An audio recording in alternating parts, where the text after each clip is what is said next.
Welcome to the Art of Conversation. It's your girl Alisha C, and we out here recording live.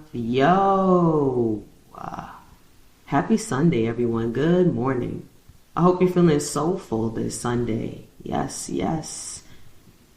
Self-care Sundays.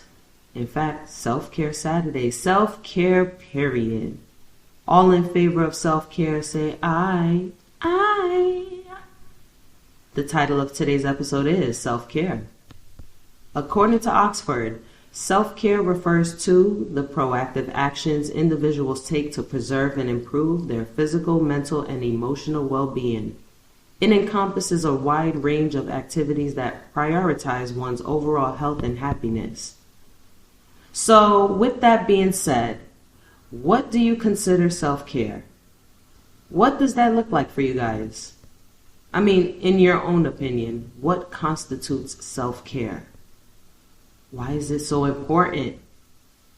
How often are you engaging in self-care? What kinds of things do you do? What kinds of things can you do that you aren't currently doing? If you're not engaging in self-care, well, why not? If you are, well, okay. Well, why did you choose those particular things and or activities? You know, I can ask you numerous questions, right? I'm on my 50 cent. I'm asking questions to find out how you feel inside. If I ain't rap because I flip burgers at Burger King, would you be ashamed to tell your friends that you're feeling me in the bed if I use... All right. Let's stay on track, right? You get my drift. Very Well Mind tells us more about self-care and the different types of self-care, so let's check them out. First, physical, and that looks like exercise, healthy eating, sleep, medical checkups. Next, we got mental, meditation, mindfulness, stress management, and hobbies. We got emotional, expressing feelings, seeking support, and setting boundaries. And we got social, spending time with loved ones, community involvement, social activities. And lastly, spiritual, connected with values, purpose, and beliefs. Now they go ahead and give us some benefits, so here they are. Self-care reduces stress and anxiety. It improves mood and emotional regulation. It enhances physical health and vitality. It increases productivity and focus. And it strengthens relationships and social connections. So I just want to emphasize when we talk about self-care and how it works kind of hand in hand with mental health, right? It's not one size fits all. It ranges from person to person. And to take it a step further, it ranges from the many versions of yourself. What does that mean? Well, we're living in a human experience, right? Which requires constant change, growth, learning, teaching, all of that good stuff. For the most part, nothing and no one remains the same. And I say for the most part because some people reject change, the idea of it. They're comfortable with remaining the same. Always. Stagnant. Now, no shade, to each its own. For some, change it's not a thought or no. It's not an idea. No. That's nowhere in my game plan. Change doesn't work for me. No, I don't want to hear it. Don't want to see it, smell it, taste it. No, and no. No. Y'all know that song?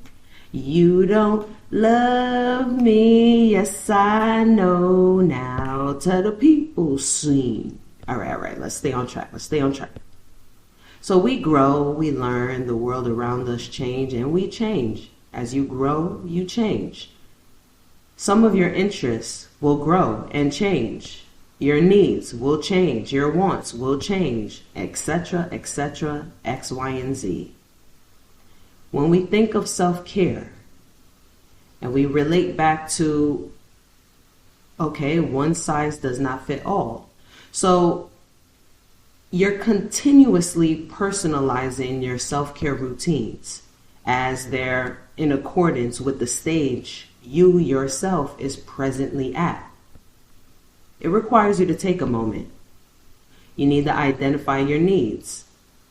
You're reflecting on physical, mental, and emotional well-being and the areas where you may need improvement. Why I say that? Well, the things or the interest that you may have had 5, 10, 15 years ago, one would assume they're not going to be the same 5, 10, 15 years later. For some, that's it. You know, you have some people that change. No. Not changing a damn thing. You have some people who wear the same hairstyle for years, same hair color for years. Again, no shade. That's what works. That's what they like. They're afraid of change. They don't know if they'll look right with a different color or a different hairstyle, whatever. You get my drift. And then we can even take it back to childhood. The things you want as a child, when you become an adult, you may have outgrown that. You may have outgrown those friends or places, things. You're constantly changing, which requires you to set different goals. And with goals, more realistic goals. So start small. Again, we're all living a human experience. Start small. Achievable goals. And then you gradually build into a sustainable routine. You make it a habit. Consistency is key. So with consistency requires you to schedule self-care activities on a regular basis. Even when life gets busy. Let me say that again for the people in the back. Even when life gets busy. You mean to tell me you're too busy to tend to yourself, to check in with yourself, to make sure yourself is good? Because if yourself is not good, then you're no good to yourself and others. Just sign me a record deal. What else? Choose activities that you enjoy. It may have changed in comparison to 5, 10, or 15 years ago.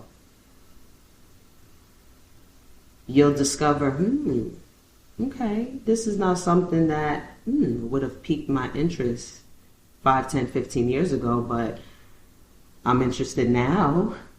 Maybe your mindset changed. Maybe you live in another state, another country, which requires you to adapt. Change is that word again. Change. You're going to incorporate these activities. Activities that bring you relaxation, some sense of fulfillment, sense of purpose. I'm all for tapping into inner child. So yes, there are activities that I still do that I loved to do when I was a child. And that's how I stay connected to my inner child. Hey, you want to do that? We're going to do it. You want to go on the swings? Let's go take a walk and go swing.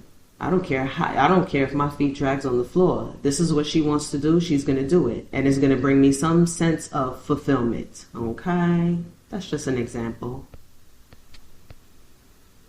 If you need to, seek support. Again, start small. Take it easy on yourself. Don't put too much. Life is already enough. Take it easy. What you can keep up with. If you find difficulty and it's challenging and you can't hone in, seek support. You can reach out to some close friends, family, and if you need to take it a step higher, healthcare professional. Anything that's going to provide you encouragement and positive guidance. 2025, here we are, we're right here. Oh Lord, it's been a kick in the ass. They're hitting us. We're playing a game of dodgeball, right? We getting hit from every angle. And on the collective level, we're all experiencing it. We're seeing the bullshit. We're hearing it. It has affected us in some aspect, somewhere. That is universal. We can relate. So, what do you do when life is lifing, right? Up is down, east is left. Self-care during a crisis. What does that look like? So, for some, what if some of your self-care goals requires you to spend money? And there's nothing wrong with that. Why not treat yourself? Self-care, right? What if some of your goals requires you to spend money? Or what if your self-care goals, all of them requires you to spend money? What's next? Look at the world now. We're practically entering into another recession. The prices are high. Money is tight. There's a lot of stuff going on. Rent, this, increasing, inflation, blah, blah, blah, blah, blah. What happens if you're a person who has self-care goals that requires you to spend money? What happens when you're low on funds and live in a tight budget? Then what?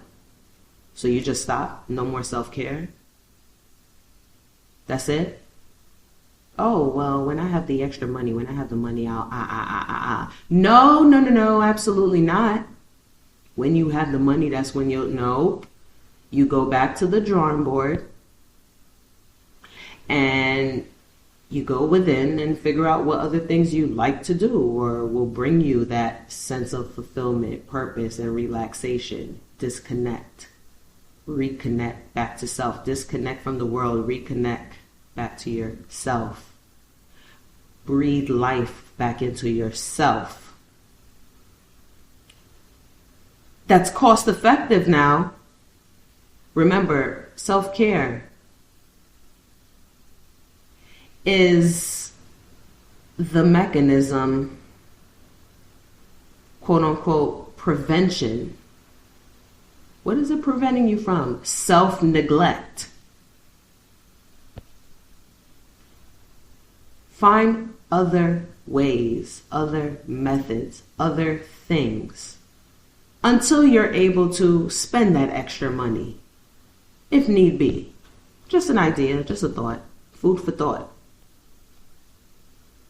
If it's a time to focus on self-care more, it would be now. I mean, it should have always been, but especially during a crisis, it's so beneficial to yourself and those around you, especially your mental health. Yes, she went there. Did she go there? She went there again. Yes, mental health. Any chance I get, I'm going to bring it up. They work hand in hand, self-care and mental health. When you are mentally healthy, you can make better decisions. You can better manage stress and how you respond to it. What is happening in the world? A lot. In the midst of darkness, you still have to find a way to remain grounded. Find the light through the darkness. If you don't take care of yourself, no one else will. If you don't take care of yourself and make sure yourself is good, then you're no good to yourself, quote, quote, self-neglect, and others. There's no balance. There's a lot that goes on. We're all playing a game of dodgeball right now, right? This is coming from this way. Pow. Turn your head. Pow. Turn your head. Pow. You look up. Pow. Look down. Pow. While you're looking down, something from up is dropping down. Something's always happening. One after another, after another, after another. Distractions. Your mind scrambles. What do I focus on? Yourself first. then those things come after. Remember, self-care is a continuous process, just like learning. You know how some older, more mature, or even elderlies, some think that they know everything and there's nothing else to learn. There is always something to learn. We are constantly learning something. We are constantly teaching something. Different generations, different things happen. Well, check this out, right? Once upon a time, direct deposit was never a thing. You got checks. Look how time changed. It forced people to learn and go open an account. And we know about technology, digital currency, right? That's just an example. Change. Adapting.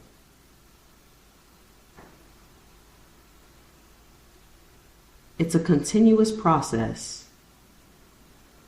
We'll continue to learn.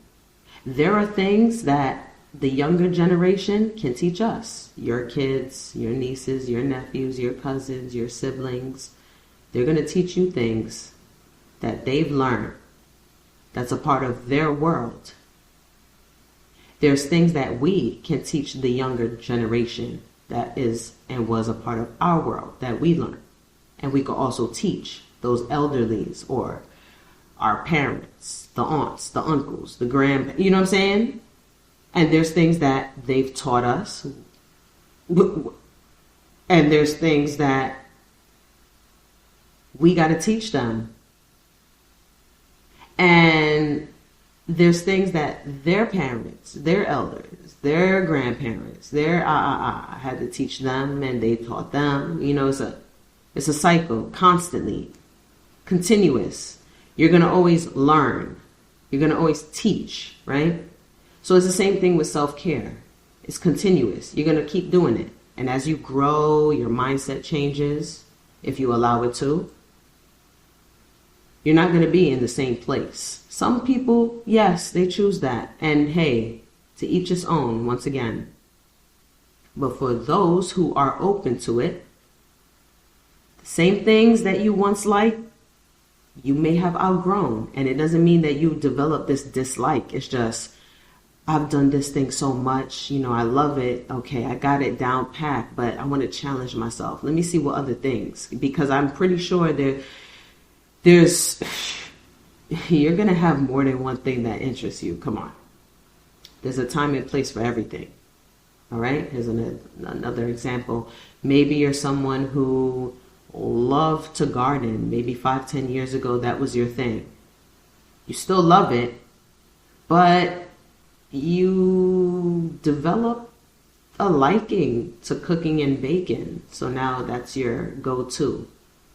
Maybe once in a while you'll dibble in gardening. Maybe, maybe not. But now you like gardening. You like cooking and baking. Okay. I mean, yeah, that was fun. Okay. What else? You know, one day I was just scribbling and this is fun. I'm listening to music. Oh, I like to draw or paint. Well, now, hey, that's another activity you add to your list. Now you like to draw and paint. Sometimes while you're doing self-care activities, you never know. You'll tap into those gifts and talents that you didn't even know exist. They were dormant for all those years. You never know where it's going to take you. But in hindsight, the purpose is self, caring for self, using this as a way to unwind, relax, fulfill yourself, pour into yourself. You create a better and healthier life by putting your health first and doing things that feed your body, your mind, and your spirit. Just remember that. Be safe, y'all. Stay prayed and peace out.